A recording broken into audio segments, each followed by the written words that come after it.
I'm back with my week 19 pregnancy update, and yes, I am back home, albeit briefly. We came home for the weekend from in the middle of our Utah stay to visit family, and we're actually heading back. By the time this video goes up, we will already be back, and I'm actually filming this a day earlier than I usually do because I wanted to be sure that I got it up for you guys in time for Wednesday. Our internet in Utah is so slow, I have to upload overnight, and I knew if I didn't film it before I left that I might not get it up, like if our flight's delayed. We're leaving tomorrow. If our flight's delayed or anything, and whatever. It's a day early, but it's still basically the same gist. I'm gonna go over everything, and it's almost the whole week, minus one day. Well, let me get my little notebook here all sorted out, because I can't remember anything for more than 5 seconds. Okay, so week 19. It's been a good week. I have felt really, really good. There's just been a few little changes I'm going to talk about. Kind of the regular things. I gained another pound, so I'm up 10 total for this pregnancy so far at 19 weeks. And it feels just right. I feel good. I mean, I don't know what else to say about that. My bump is definitely growing, just a little bit at a time, but enough that I can tell a difference. Almost every day, it feels like I can tell a little bit of a difference. And I'm gonna, I'll show you the bump in this like loosey-goosey top, but if you wanna see clearer pictures, I post those on my coordinating blog post, and I do like side-by-side comparisons from, I'll have this week, I'll have last week, and then I'll have me at 8 weeks. You can kind of see the progression of how far we've come. So that's been really fun. I'm just really enjoying the bump. It hasn't caused me any aches or pains yet. I have to say, I feel every once in a while that I don't know if this is like round ligament pain or not, because it's not really pain. It's more of just a little bit of achiness and really nothing at all. Nothing major. But kind of towards the bottom of where my uterus is right now, I feel a little bit of, I'm thinking it's like uterus stretching aches. But it's not all the time, it's not even every day, and it only lasts for a couple of minutes at a time when it comes around, and it doesn't stop me in my tracks or anything. It's just like noticeable, but it's not painful.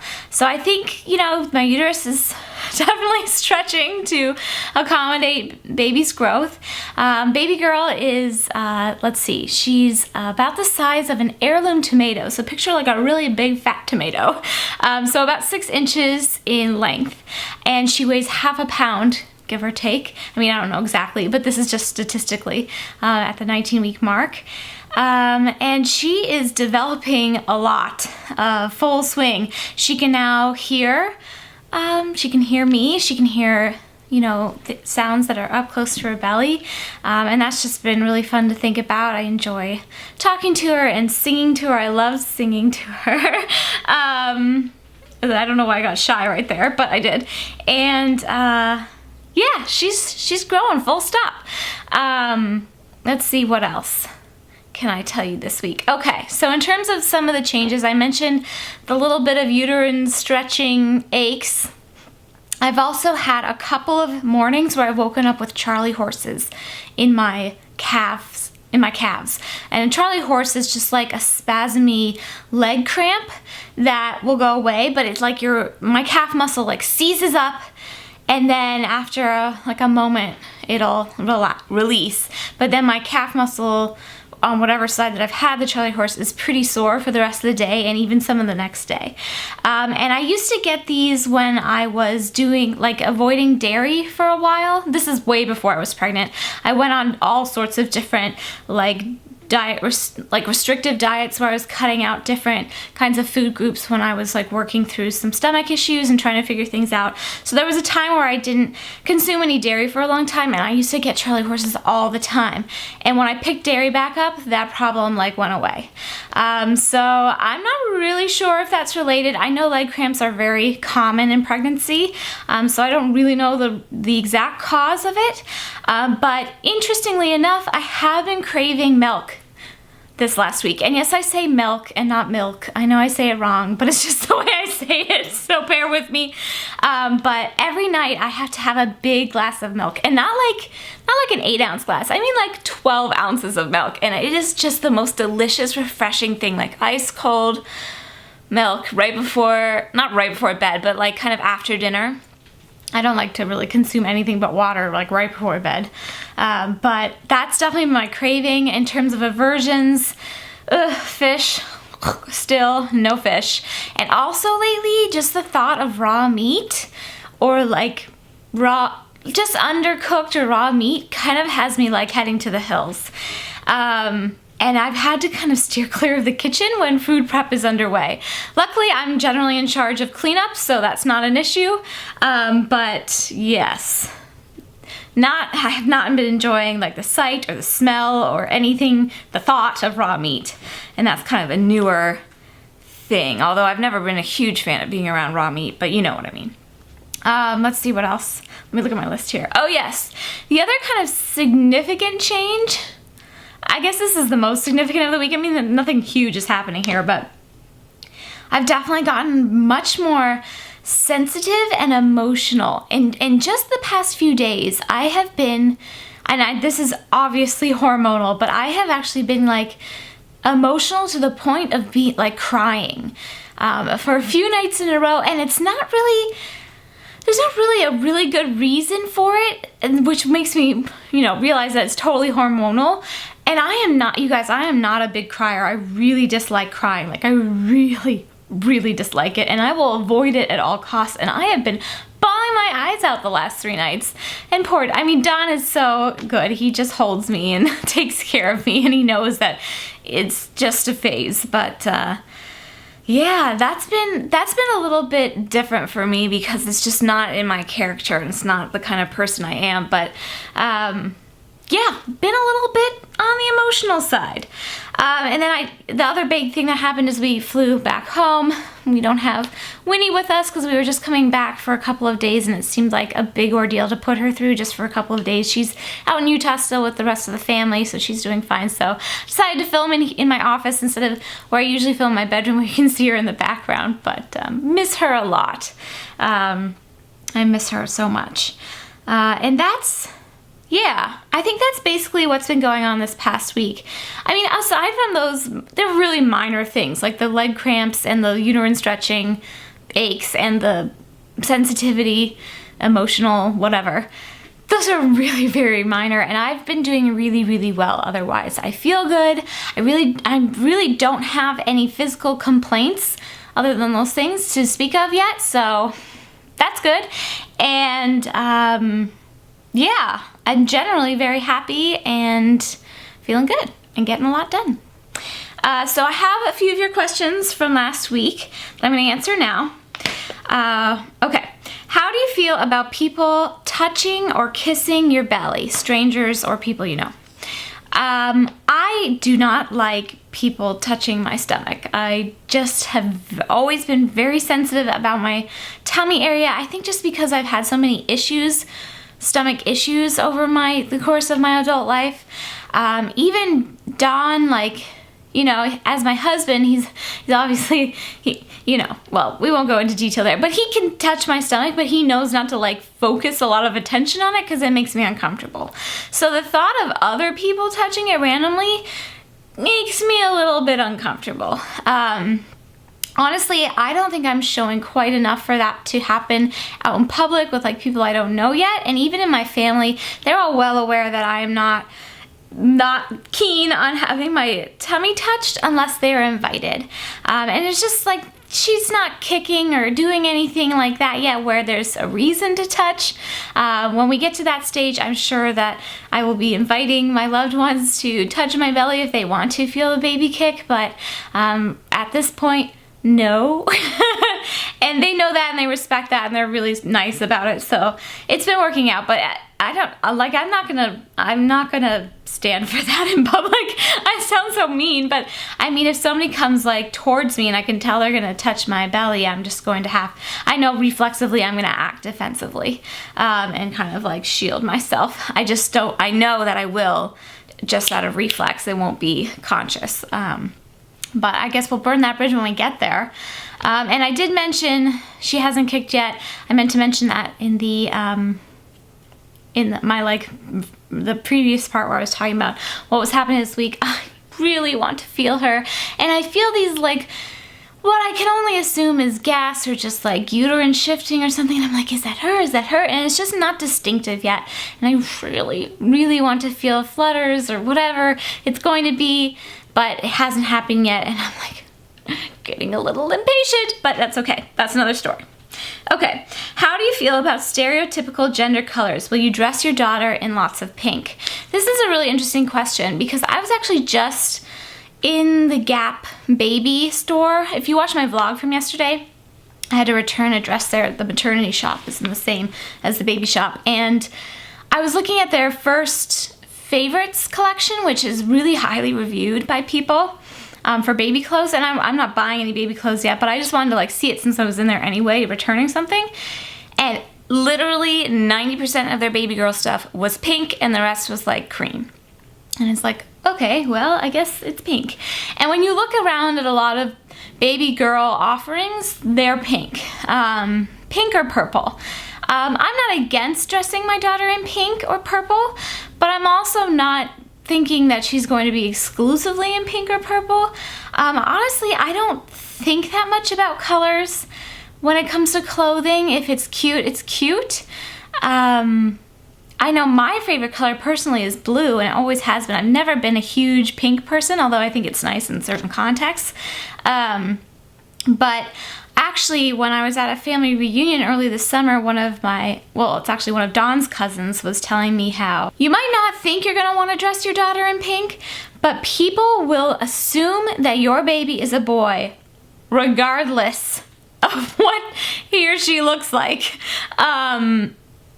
If they're not in gender specific colors. And she was telling me this from experience.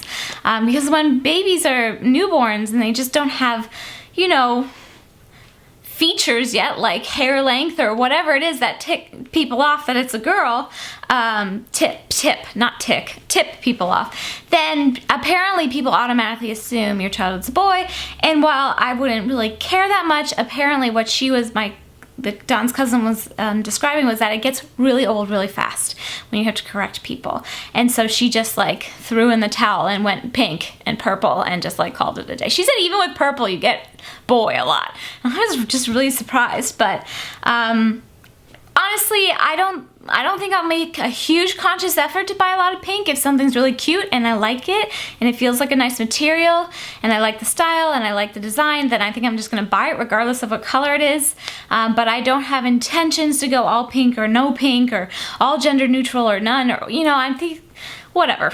I feel very relaxed about it at this point, but we'll see when I start buying things. I really haven't looked at a lot of things yet.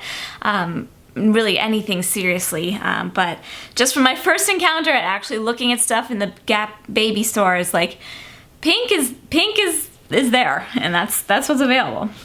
So we'll see. And then the last question I'm going to answer today is, are you thinking about cloth diapering?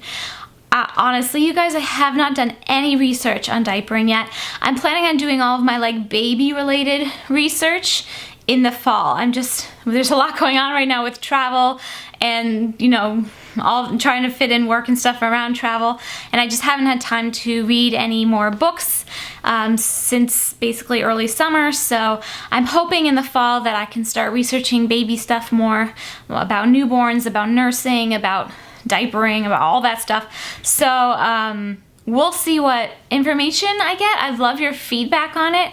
I understand people are very, very opinionated about these sorts of things, but ultimately I think whichever way you decide and it works best for you is the right decision, regardless of one person's opinion against another's about environmentally savviness. And I mean, when you think about what it takes to wash a cloth diaper, I mean, that's a lot of hot water and, what do we call it?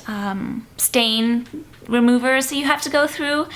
And then of course, when you think about disposable diapers, well, that's a lot of garbage. So, I mean, I don't know. I'm gonna do my research. I'd love your guys' feedback, but please respect that I'm going to pick whatever feels best and right for me and my child, and it's not because I'm trying to, you know, prove a point about anything, because I just am not educated enough to know.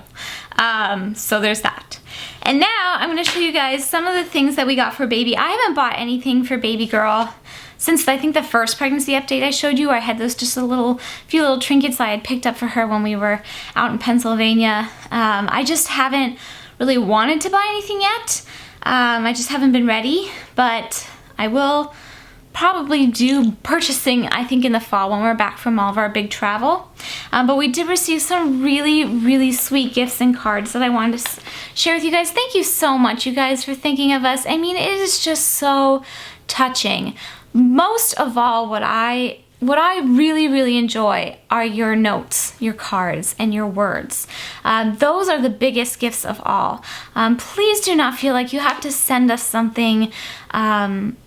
I'd really, really rather you either spent your money on yourself or someone you know, one of your loved ones, or even donate what you would, buy us a gift for something to a child in need, or a women's shelter, or, you know, somebody who really needs these things. Donna and I are very fortunate to be able to provide for our family, and gifts are lovely, and I really understand the sentiment and the feeling behind it, and I respect that. And if you really want to send something, I understand that too, because I'm a huge gift giver. It's my love language, is giving presents. So I understand that, but please know that I really want you to spend your money on yourself or somebody in need.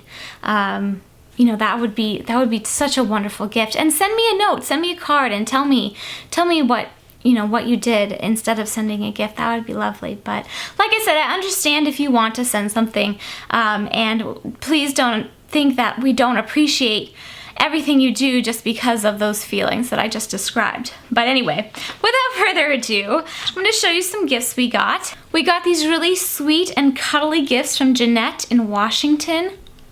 How cute. I wish you guys could feel this. It is like that minky fabric. It's so soft and cuddly. Got a little rabbit. I think this is called a cuddler or something, where it's like a blanket with an animal attached. It's more of a soothie. Is that what it's called? Anyway, this is by Koala Baby. These things are from Babies R Us, by the way. And then she also sent this beautiful blanket. This is kind of what I'm kind of starting to lean towards for the nursery, is sort of neutral. You guys helped a lot with that last week, actually. Thank you so much for all of your input. A lot of you suggested like a neutral wall color with pops of lavender as an accent, and I am loving that idea. So I'm thinking maybe like an oatmeal color or something on the gray side. It kind of depends if it goes with the floor or not, like I described last week, but this will go really well in that theme, so thank you. And I'm also thinking of kind of like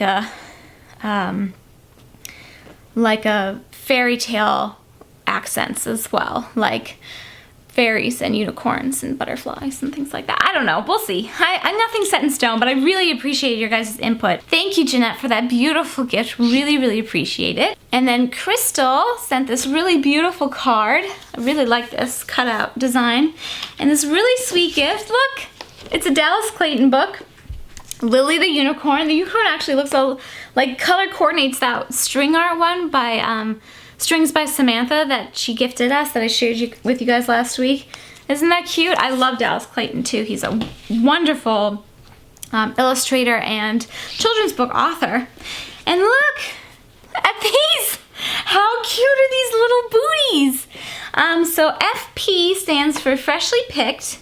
And these are leather. Here, let me take them out of the box, and we'll have a. I just want to show you guys the things in the packaging. Oh, they come with their own little pouch. How cute is that? Oh my gosh, these are even cuter. They're gold on the bottom and this kind of like mauve pastel pink with gold polka dots. Oh my gosh, these are precious. And I've heard some things about these, that these are really nice for little, you know, for babies because they can't kick them off. so easily, but they're darling. Thank you, Crystal. What a generous gift. So sweet. And I'm excited to have a pair of those moccasins. Why can't I say that word? Moccasins. I don't know. But thank you. That was really, really sweet. And then Mallory from Australia sent us a little gift as well. This book, Hush Little Possum, an Australian lullaby. And she sent a really lovely note as well. Thank you, Mallory. I really enjoyed reading your letter.